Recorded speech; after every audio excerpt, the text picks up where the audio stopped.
men are allowed to marry for 4 women. And the second one is, how can you prove that Jesus was not crucified?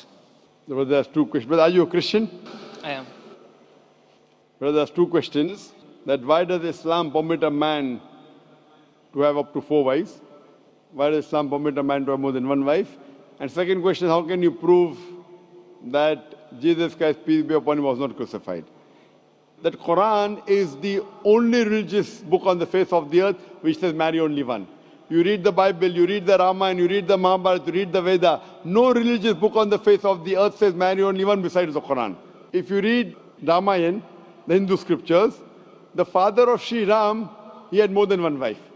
If you read Mahabharata, Sri Krishna, how many wives he had? 4, 10,000, 10,000. He had 16,108 wives. So if Sri Krishna can have 16,108 wives, so why can't Muslims have maximum up to 4?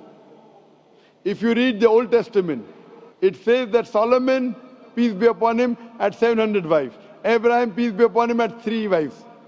So Old Testament tells you can marry as many wives as you want. Same as the New Testament says that you should follow Old Testament. So in Hinduism, in Christianity, in Judaism, you can marry as many as you want. It is later on that the church put a restriction that Christians should marry only one. It is later on, Rabbi Benjamin Yehuda passed a synod and say that Jews should marry only one. Otherwise, previously, they used to marry as many as they wished. It is the Indian penal code in India in 1954 that put a restriction and said under the Hindu Special Marriage Act, the Hindus should marry only one. But the scriptures put no restrictions. Let's analyze what does the Quran say. Quran says in Surah Nisa chapter 4 verse number 3, marry women of your choice in 2s, 3s or 4s, but if you can't do justice, marry only one. This statement, if you can't do justice, marry only one, is only given in the Quran and no other religious scriptures. Let us analyze why does Quran give permission for the Muslim men to marry more than one woman, maximum 4. The reason is that by nature, male and female are born in equal proportion. But if you ask any pediatrician, he will tell you, the doctor of the children, that the female child is stronger than the male child in fighting germs and diseases. So you have more deaths among the male children as compared to female children. So in pediatric age itself, the females are more than the males. As life goes on, there is death due to wars, due to alcoholism, due to drug addiction, due to accident.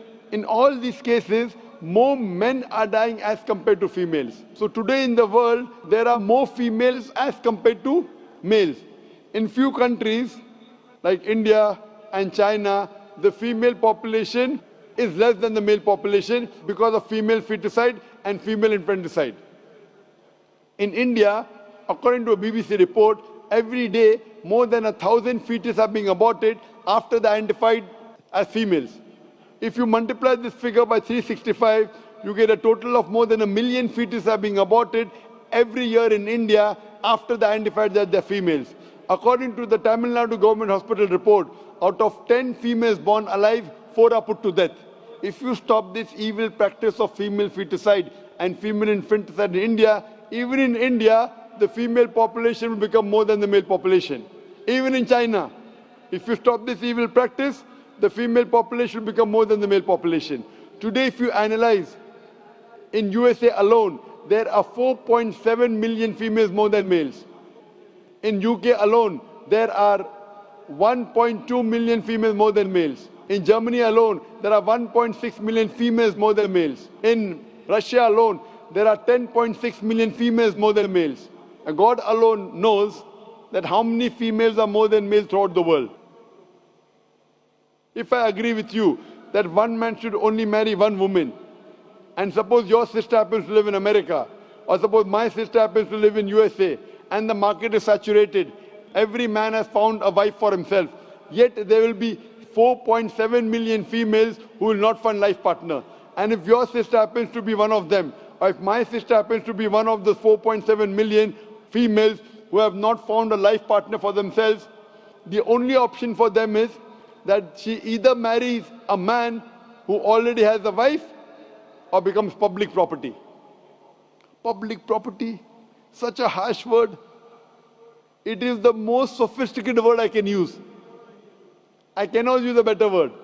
You know, in America, today the statistics tell us, on average, a man has 8 different sexual partners before he settles down with one. Having mistresses in US is very common. 5, 10, 20, 30, no problem. Having more than one legal wife, it doesn't go down their throat. When a woman is a mistress, she doesn't get her rights. She is dishonored. She is not treated well. In Islam, when a woman becomes the second wife, she gets the honor, she gets the right, she's treated well.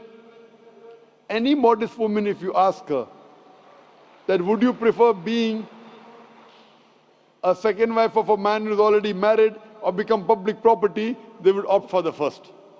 So Islam has given permission for some men to have more than one wife to protect the modesty of the woman. Coming to your second question. Is it allowed for ladies to marry 4 men? Brother, you're asking counter question, the time is limited. You asked 2 questions, now you're asking a 3rd question. Are you convinced with the first answer? I'm convinced with the first one. MashaAllah, so you're convinced, okay. The brother asked that, is a woman allowed to have more than one husband? If you do that, this problem will be exaggerated more. I mean in Muslims, in Muslims. As it is, women are more than men. If women marry more than one husband, the problem will be exaggerated. Point number 1. Point number 2, if a man has more than one wife and if the child is born, you can easily identify who is the father, who is the mother. If a woman has more than one husband and the child is born... But DNA is still allowed. Brother, let me finish the answer, na? You asked the question, was I interfering? Was I interrupting? Yes or no? No. No. So why are you interrupting? After I finish, you can ask, na? I'm a medical doctor. Are you a medical doctor? No. I'm a medical doctor. I know about DNA testing. I'll come to it. Once, if a woman has more than one husband, 2 husbands, and if a child is born, and if he goes to admit in the school, and if the question, who's your father, she'll have to give 2 names. You're talking about DNA testing. I know about it. DNA testing is recent. Was DNA testing there 50 years back? Was it there? No. It's a new recent discovery, yet it's not 100%. Even if I agree it's 100%, it is now, it wasn't there before. Islam is there since time immemorial. And this is not the only reason. Even if I agree tomorrow it becomes 100% perfect, this is not the only reason. Today science tells us that man is more polygamous in nature as compared to the female. Today science tells us that during menstrual cycle, the female undergoes certain psychological changes. It's not possible for her to do the role of multiple wives. But a man doesn't undergo these changes, it's possible for him to do a role of multiple husbands.